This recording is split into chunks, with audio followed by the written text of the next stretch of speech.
ce changement de nom que les militants devront certes avaliser. Ne dites plus FN, dites RN, comme Rassemblement National. Bonsoir Marine Le Pen. Bonsoir. Soyez la bienvenue.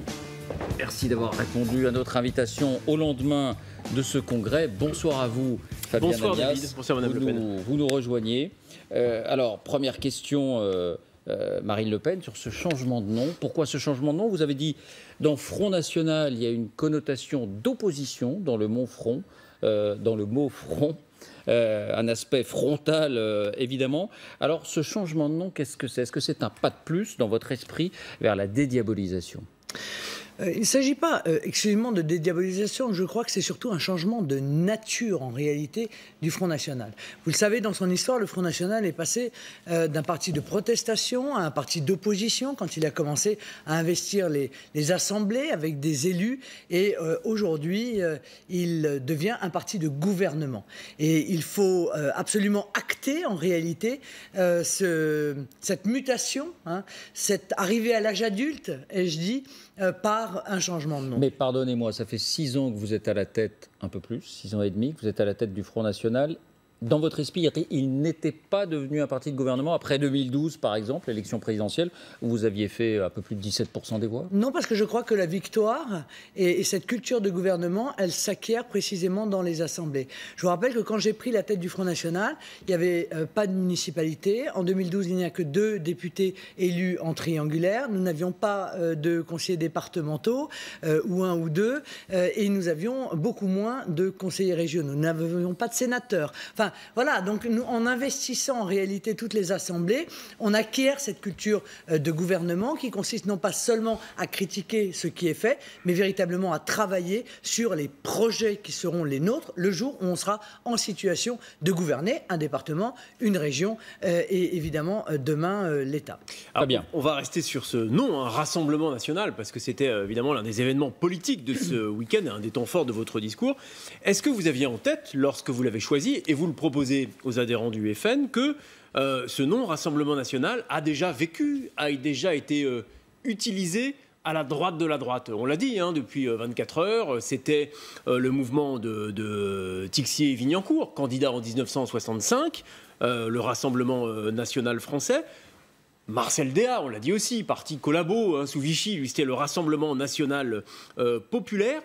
Ce sont des références fortuites ou assumées de votre part? On a quand même moins dégoisé sur ces sujets-là quand M. Macron a utilisé un slogan vichiste, la France en marche. Je vois que ça m'est quand même un peu réservé. Non, évidemment, slogan vichiste, la tous France ceux en qui marche. sont... Ah oui, la France en marche, c'est un slogan de Vichy, oui. C'est un slogan des affiches du régime de Vichy. Pardon, c'est une réalité. Bon. Donc c'est Non, ces la références réalité... qui sont faites depuis 24 heures, c'est un mauvais procès? Elles sont évidemment faites de mauvaise foi.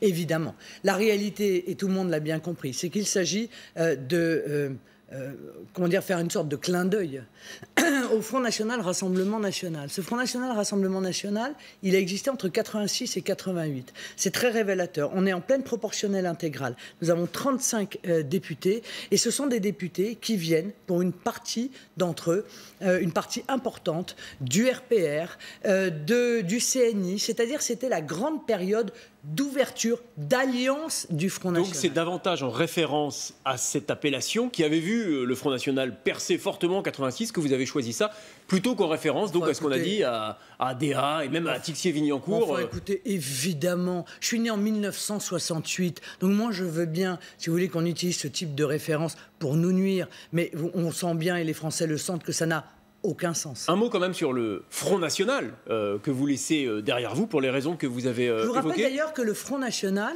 lui-même était un parti communiste. Communiste sous la Résistance. Absolument.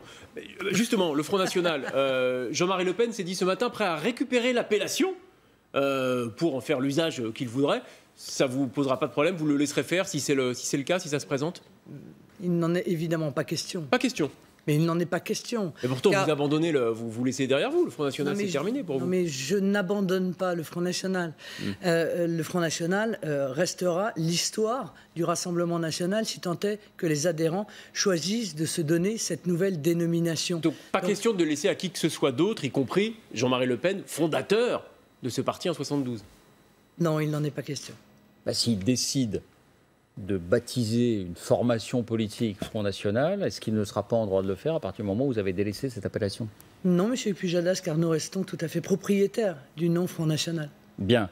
Jean-Marie Le Pen, qui n'a pas été tendre avec vous, à l'occasion de ses mémoires, il était notre invité. Alors, dans ses mémoires, il n'est pas particulièrement sévère envers vous. C'est normal, j'avais entre 0 et 4 ans, vous me direz. Donc, c'est quand même pas très facile d'être sévère, en l'occurrence. Lorsqu'il était ici, il en a été autrement. Écoutez. J'ai pitié d'elle. Je ne voudrais pas être à sa place. Je ne voudrais pas avoir à affronter la responsabilité d'avoir exclu mon père de l'organisation qu'il avait fondée et conduite pendant 40 ans. Alors c'était avant le Congrès, il fait allusion au fait que lors de ce Congrès, la présidence d'honneur a été supprimée. Jean-Marie Le Pen n'est plus président d'honneur du Front National. Il a pitié de vous, est-ce que vous y voyez finalement peut-être une forme d'empathie? Monsieur Pujadas, j'ai dit lorsque nous sommes séparés avec Jean-Marie Le Pen que je ne commenterai plus les déclarations de Jean-Marie Le Pen. Je ne commenterai plus les déclarations de Jean-Marie Le Pen. Pour quelle raison, si c'est aussi un personnage politique, au-delà bien sûr du lien familial? Je ne commenterai plus les déclarations de Jean-Marie Le Pen. Je n'en pouvais plus de commenter les déclarations de Jean-Marie Le Pen. Voilà. Donc je ne vais pas recommencer à le faire. Bon. Et votre main n'a pas tremblé au moment de supprimer ce poste de président d'honneur? Mais ce n'est pas moi qui ai supprimé le poste de président d'honneur, monsieur Pujadas. Ce sont les adhérents du Front National qui ont voté les nouveaux statuts à 80%. Voilà. Parce que le Front National, il n'appartient pas à son dirigeant. Il n'appartient pas à son ancien dirigeant. Le Front National appartient à ses adhérents. Voilà. Alors, c'était le congrès d'un certain recentrage, sauf que, il a été parasité par cette vidéo qui met en scène le numéro 2 du Front National de la jeunesse, qui a eu un différend avec un vigile à l'entrée d'une boîte de nuit ou d'un bar à Lille. Et voici ce qu'on a entendu. C'était plutôt à la sortie, vu l'état dans lequel il était. Vraisemblablement. Vu l'état d'ébriété, semble-t-il, dans lequel il se trouvait. En tout cas, une partie de la scène a été filmée avec des insultes racistes proférées. Écoutez. Il aimerait qu'ils aimeraient te voir comme ça. Sébastien, t'as quoi, toi? Eh ben, tu crois qu'ils aimeraient te voir comme ça? J'en ai à branler, Ça n'a rien à branler. Tu crois que Marine, elle aimerait te voir comme ça? Calme-toi, t'as aucun intérêt à t'énerver. Nègre de merde. Tu as aucun intérêt à t'énerver. Tu as aucun intérêt à t'énerver. Voilà, on voit que ceux qui l'entourent essaient de le raisonner en disant si Marine Le Pen te voyait, sois digne des fonctions qui sont les tiennes. Mais sur l'insulte qui est proférée, qu'on ne va pas répéter, qu'on a vu sur l'écran, est-ce que vous avez un doute quant au fait que ce soit bien cet homme-là, le numéro 2 du Front National de la jeunesse, qui l'ait proféré? Mais absolument aucun doute. Je n'ai aucun doute. À la vue de cette vidéo, c'est évidemment lui qui a proféré ces insanités. Je suis d'ailleurs très heureuse de voir et d'avoir entendu le vigile venir expliquer ce matin à la radio que l'ensemble de ceux qui étaient avec lui sont venus s'excuser, présenter leurs excuses auprès de ce videur. Voilà. Et c'est peut-être ça que j'ai envie de retenir, parce que ce jeune homme ne va pas rester très longtemps au Front National, le temps que la commission des conflits se saisisse de son cas. Compte tenu de la situation, il sera, selon la jurisprudence qui est appliquée sous ma présidence, très probablement exclu du Front National. Il annonce à l'instant, semble-t-il, qu'il démissionne de ses fonctions du Front National de la jeunesse et d'assistant parlementaire de Sébastien Chenu. Eh bien, c'est la moindre des choses. Marine Le Pen, que dit le fait qu'il ne s'agit pas d'un simple militant du FN, mais d'un cadre du mouvement de la jeunesse du Front National, qu'il puisse proférer de telles insultes? Il y a l'état d'ébriété, mais enfin, ça n'excuse pas tout. Non, mais ça ne dit rien du tout. Ça ne dit rien du tout, parce que c'est un cadre. Non, mais ça ne dit rien du tout. Tout le monde est tombé de sa chaise, je vais vous dire. Parce que ce garçon qui vient du front de gauche vit avec une Algérienne. Alors, je vais vous dire, on est tous tombés de notre chaise d'entendre des propos aussi ignobles sortir de sa bouche. Vous le connaissez bien? Non, pas tant que cela. Pas tant que cela, mais qu'est-ce que vous voulez, on ne peut pas connaître tout le monde, en l'occurrence, et même, d'ailleurs, quand on les connaît, ça ne vous prive pas d'avoir ce type de mauvaise surprise. Mais vous savez, j'aimerais vous dire quand même qu'il ne faudrait pas que le Front National soit la seule structure dont le comportement ou l'agissement tout à fait condamnable d'un de ses membres fait peser une condamnation sur l'intégralité du mouvement. Car, permettez-moi, mais en matière de dérapage de toutes sortes, beaucoup de partis politiques ont été touchés par ce genre de choses. Moi, je veux que vous jugiez le mouvement, et en l'occurrence mon mouvement, à sa rapidité de réaction, à la fermeté avec laquelle il répond à ce type d'agissement. Je n'ai pas vu une telle fermeté de la part d'autres mouvements politiques confrontés eux aussi à des agissements éminemment quel cas, par exemple? Est-ce que vous avez un cas similaire en tête? Par exemple, le cas de ce député En Marche qui a cassé la tête d'un de ses collègues députés à coups de casque de moto. Et le moins qu'on puisse dire, c'est que ce sont qui a été suspendu du groupe En Marche. Des semaines avant qu'il soit suspendu du groupe En Marche. Je crois même qu'il a obtenu une promotion en étant affecté à je ne sais quelle commission à l'Assemblée nationale. Alors voilà, c'est cela qu'il faut juger, car des brebis galeuses, hélas, il peut y en avoir partout, y compris peut-être dans votre rédaction un jour. Mais tout peut arriver, mais vous parlez à l'instant de brebis galeuse. Le propre de la brebis galeuse, c'est qu'elle est isolée dans le troupeau et qu'on la met de côté, on l'élimine. Le Front National a réagi, comme il a réagi dans d'autres cas, mais des cas similaires, il y en a eu pas mal ces derniers temps. C'est-à-dire, quand on regarde, moi j'ai recensé au moins 4 cas similaires d'insultes raciales, de comparaisons hasardeuses, qu'on va éviter de répéter ici. À chaque fois, le Front National a pris une décision, mais ça veut dire que dans vos rangs, cela existe plus que vous ne le dites aujourd'hui, et que vous êtes obligé à chaque fois de prendre des mesures de ce type. Comment les éviter? Mais dites-moi, à l'UMP, il n'y en a pas eu un certain nombre aussi?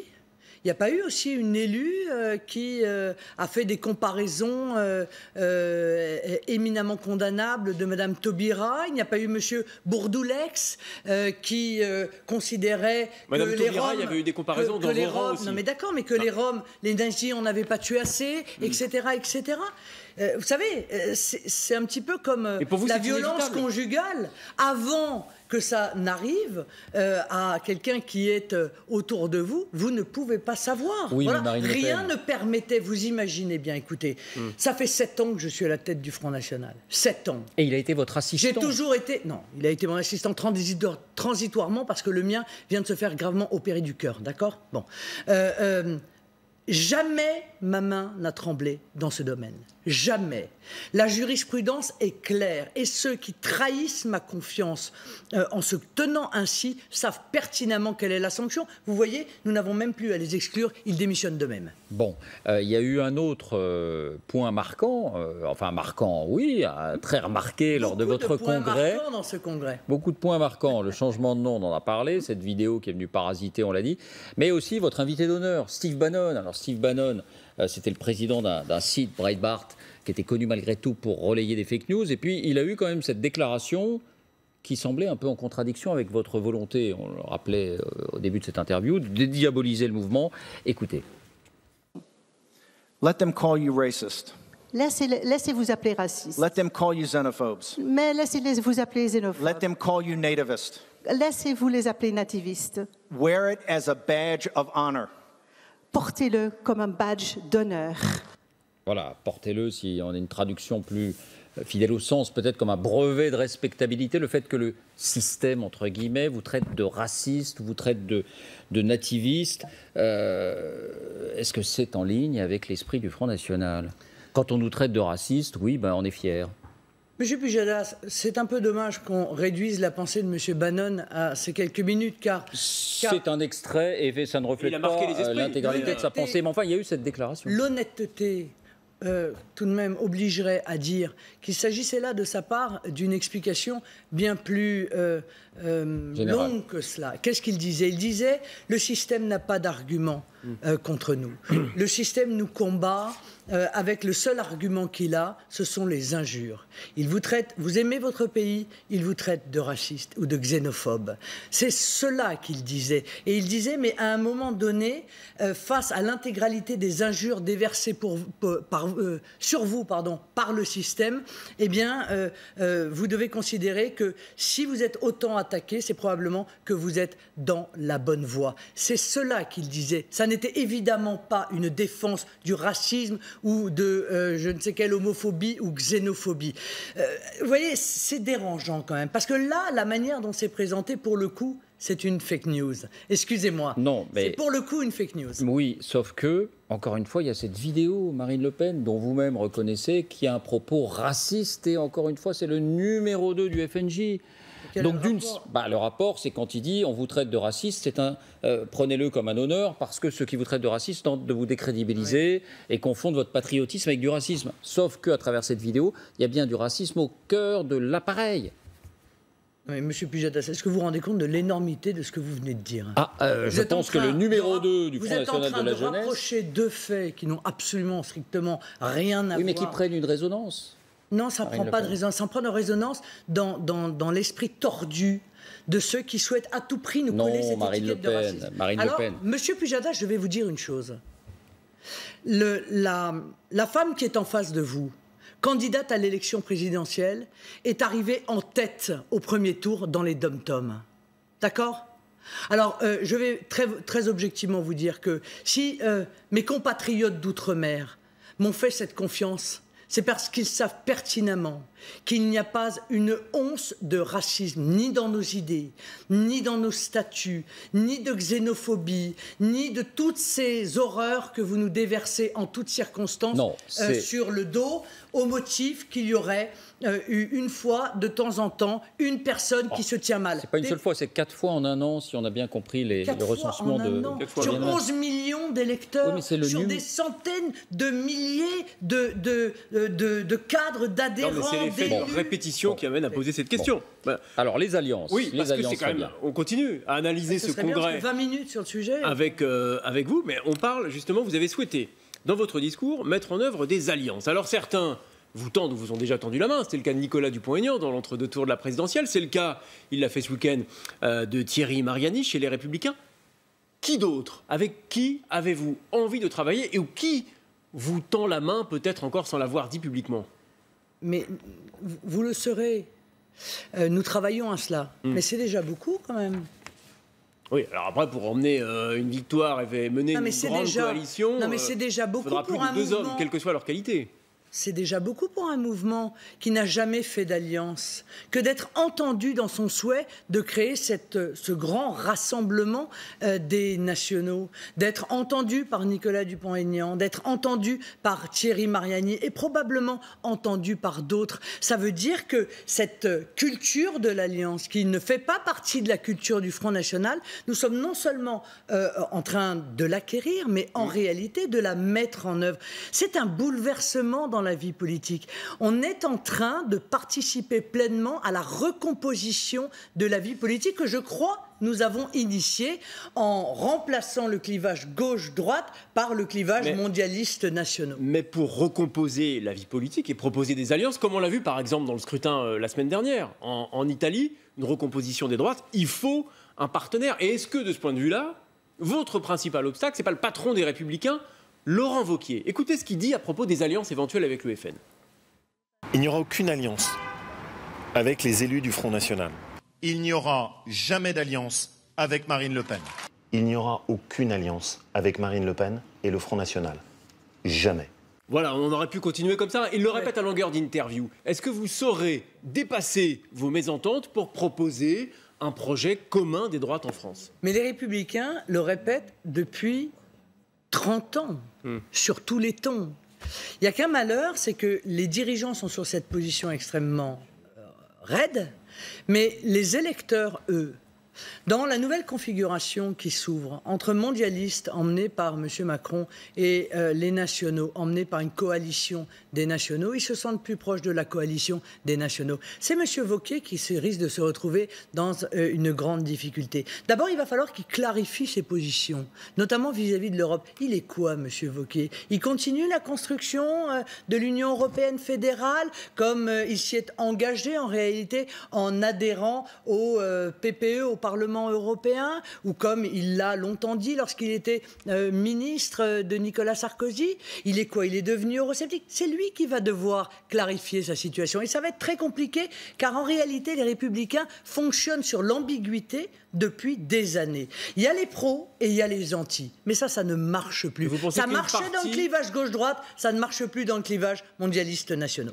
Alors, l'info en plus, et ça va vous intéresser aussi, on va parler de politique étrangère, l'info en plus avec cette sombre affaire digne de John le Carré, cet ex-espion russe assassiné en Grande-Bretagne, la Grande-Bretagne prête à réagir fortement. Vincent Hervouette nous rejoint. Bonsoir Vincent. Bonsoir David, bonsoir messieurs, bonsoir madame. Bonsoir. Theresa May accuse plus ou moins directement la Russie et Vladimir Poutine. Elle devait s'exprimer aujourd'hui, qu'en est-il? Alors, on sait ce soir que c'est pas du fentanyl, mais c'est un agent innervant, genre sarin, avec lequel a été attaqué donc Sergei Skripal, ce retraité de la guerre froide, et sa fille dans ce petit village du sud de l'Angleterre. Une substance toxique de qualité militaire d'un type développé par la Russie, et c'est le Sherlock Holmes national, c'est Theresa May elle-même qui a livré ses conclusions après avoir réuni un conseil de sécurité. Il les a livrées aux députés qui étaient rassemblés cet après-midi. Le poison désigne le coupable est à Moscou, et Moscou, qui était en position d'accusé depuis une semaine, se retrouve ce soir sommé de s'expliquer sous les 48 heures. Écoutez Theresa May. Il est fortement probable que la Russie soit responsable de l'empoisonnement de Sergei et Yulia Skripal. La Russie doit immédiatement fournir des explications à l'Organisation pour la prohibition des armes chimiques. Il lui est également demandé de nous donner une réponse avant demain. Donner les réponses à l'organisation sur l'interdiction des armes chimiques, évidemment. Alors, on ne comprend pas le mobile des Russes, au point où on en est. On ne comprend pas du tout le déroulé de cet assassinat, ou de cette tentative d'assassinat. On ne comprend rien au timing de l'attentat, parce qu'on est à quelques jours quand même de la réélection triomphale de Poutine. Ce que l'on comprend en revanche, c'est que Theresa May était sous une très très forte pression de l'opinion et de ses ministres. Marine Le Pen, un mot de réaction. Poutine accusé sur le front syrien, Poutine accusé par Theresa May d'être à l'origine de cet assassinat. Poutine est-il en train de devenir l'ennemi public numéro 1 de l'Europe? Il l'est déjà depuis longtemps. En réalité, l'Union européenne mène à l'égard de Vladimir Poutine et de la Russie une guerre froide qui ne dit pas son nom. En réalité, on n'a pas détruit le mur de Berlin, on l'a mis sur roulette. Bon.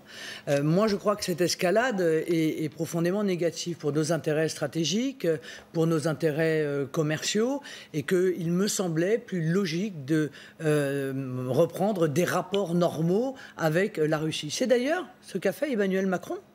C'est d'ailleurs ce qu'il a mis en œuvre, Emmanuel Macron. Et de cela, objectivement, je ne peux que le féliciter. Mais l'OTAN reste en réalité le pivot des influences entre la Russie et notamment, bien sûr, les États-Unis, mais l'Europe. Et c'est autour, à mon avis, de l'OTAN que demain, les choses vont tourner, vont évoluer. Merci Marine Le Pen d'avoir accepté notre invitation ce soir. Merci Vincent, merci Fabien, merci à vous de nous avoir suivis. À demain, tout de suite Hélène Lecomte et Arlette Chabot.